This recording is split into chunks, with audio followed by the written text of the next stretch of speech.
আসসালামু আলাইকুম বন্ধুরা, আমি মোহাম্মদ তৈয়বুর রহমান। তো ফেসবুকে একটা পোস্টার দেখে খুবই ভালো লাগলো, যেটা আমাদের বর্তমান তত্ত্বাবধায়ক সরকার ডক্টর ইউনূস তিনি বলেছেন।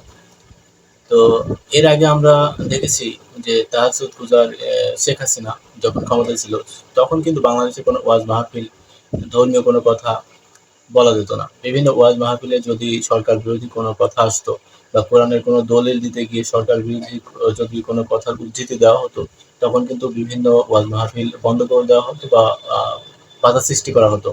এবং এমন সময় গেছে যে যখন ওয়াজ মাহফিলের কোনো অনুমতি দেওয়া হতো না। তো সেই সময়টা পার করে বর্তমানে তত্ত্বাবধায়ক সরকার গঠন হয়েছে বাংলাদেশে, এবং তত্ত্বাবধায়ক সরকারের অধীনে আশা করি নির্বাচন হবে। তো বর্তমানে এখন তত্ত্বাবধায়ক সরকার হিসেবে আছেন ডক্টর ইউনূস। তো আমরা সবাই বা বাংলাদেশের অধিকাংশ মানুষ বলে থাকেন যে তিনি একজন সুদখোর, তিনি গ্রামীণ ব্যাংকের মালিক।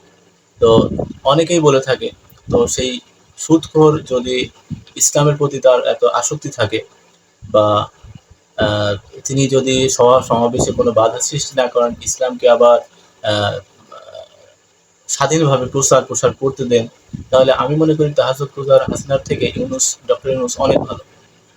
তো আমাদের একটা ভুল ধারণা আছে যে ডক্টর ইউনূস তিনি সুদ খান, গ্রামীণ ব্যাংকের মালিক। তো আসলে গ্রামীণ ব্যাংকের মালিকানা বলতে ডক্টর ইউনূসকে বানানো হয়েছে, আসলে কিন্তু তিনি মালিক নয়, গ্রামীণ ব্যাংকের মালিক নন। তিনি একজন সেখানকার কর্মী। তো গ্রামীণ ব্যাংকের হয়ে কাজ করেছেন, তো এক পয়সাও তিনি সুদ নেননি এমনটাই জানা গেছে। তো যাক, ও বিষয়ে যেতে চাই না। তিনি বর্তমানে আমাদের ইসলাম প্রচার বা প্রসার সম্পর্কে আমাদের সভা সমাবেশে যে অনুমতি দিয়েছেন, এবং তিনি আরেকটা বক্তব্যে বা আরেকটা বিবৃতিতে জানিয়েছেন, সেটাও ফেসবুকে এক ভাই তুলে ধরেছেন, যে তিনি ইসলামিক দৃষ্টিতেই আমাদের বাংলাদেশটাকে চালানোর একটা কথা বলেছেন। এবং কয়েকদিন ধরে দেখছি যে বাংলাদেশের যে জাতীয় সঙ্গীত, সেটাকে পরিবর্তন করার জন্য অনেকেই জোর দাবি জানাচ্ছেন। তো আসলে এটার পক্ষে আমিও। কারণ বর্তমানে আমাদের যে বাংলাদেশ ১৯৭১ সালে স্বাধীন হয়েছে, এবং জানেন যে ১ লক্ষ শহীদের বিনিময়ে বা ১ লক্ষ বেশি শহীদের বিনিময়ে আমাদের এই বাংলাদেশটাকে আমরা স্বাধীন করতে পেরেছি। তো অনেক রক্তক্ষয়ী যুদ্ধের পরে কিন্তু আমাদের এই বাংলাদেশটাকে আমরা পেয়েছি। তো আমাদের যে জাতীয় সঙ্গীত, সেই জাতীয় সঙ্গীতে কিন্তু বাংলাদেশ যে নাম, সেটাও কিন্তু সেখানে উল্লেখ নেই, এবং আমাদের যে আহ, অনেক রক্তের বিনিময়ে বাংলাদেশটাকে পাওয়া যে শহীদ ভাইরা, তাদের কোনো স্মৃতি বা তাদের কোনো নাম কিন্তু সেখানে উল্লেখ নেই। তো ১৯০৫ সালে সম্ভবত এই জাতীয় সঙ্গীতটা রচনা করা হয়। যিনি রচনা করেন তিনি হচ্ছে রবীন্দ্রনাথ ঠাকুর, যিনি ভারতের অধিবাসী। এবং আমাদের জাতীয় কবি কাজী নজরুল ইসলাম, তার কিন্তু বিভিন্ন ধরনের বিদ্রোহী কবিতা আছে, যেটা স্বাধীনতা যুদ্ধের আহ, যে পাক হানাদারদের বিরুদ্ধে। তো সেটাকে কিন্তু তখন জাতীয় সঙ্গীত করা হয়নি।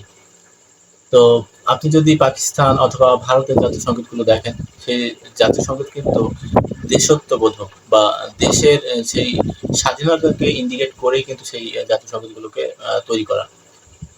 তো আমাদের বাংলাদেশের যে জাতীয় সঙ্গীত, সেটার সাথে যদি এই স্বাধীনতার সামঞ্জস্যতা দেখতে চান, তাহলে কিন্তু তার সাথে সম্পূর্ণই সাংঘর্ষিক, তার সাথে কিন্তু কোনো মিল নাই। তো বাংলাদেশের যারা বুদ্ধিজীবী আছেন, যারা রাজনীতি করেন, এটা তাদের হেডেকে আশা করি জাতীয় সঙ্গীতটাকেও তারা পরিবর্তন করবেন। বাংলাদেশের স্বাধীনতার সপক্ষে বা স্বাধীনতার সাথে সামঞ্জস্যপূর্ণ রেখেই আবার নতুন করে রচিত হবে আহ, একটা জাতীয় সঙ্গীত, যেটা হবে ইসলামিক এবং আমাদের সার্বভৌম দেশের প্রতি বা স্বাধীনতার প্রতি সামঞ্জস্যপূর্ণ। তো যাই হোক, আমার কথা ছিল যে আমাদের সভা সমাবেশ আবার নতুন করে করতে দেওয়া হচ্ছে। বাংলাদেশে নতুনভাবে ইসলাম প্রচারে অগ্রাধিকার দেওয়া হচ্ছে। আশা করি সামনের যে বাংলাদেশ, সেটা হবে ইসলাম নির্ভর, সেটা হবে ইসলামিক একটা স্বাধীন সার্বভৌম রাষ্ট্র। তো আবারও ডক্টর মোহাম্মদ ইউনূসকে অন্তরের অন্তঃস্থল থেকে গভীর শ্রদ্ধাবোধ জানাই, এবং তাকে সম্মান জানাই যে তিনি একজন মুসলিম হিসেবে যথাযোগ্য আহ, সিদ্ধান্ত তিনি নিয়েছেন।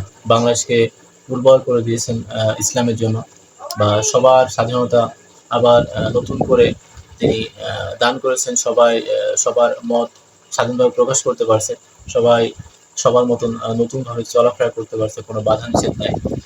তো আমরা আশা করি যে শিক্ষার্থী ভাইদের এবং বাংলার আপামর জনসাধারণের সম্মিলিতভাবে মানে জোর প্রচেষ্টার কারণে যে বাংলাদেশটাকে আমরা আবার নতুনভাবে পেয়েছি, আমরা আমাদের বাংলাদেশকে আবার নতুনভাবে সাজাতে পারবো, আবার বাংলাদেশকে নতুন একটা জায়গায় দাঁড় করাতে পারবো।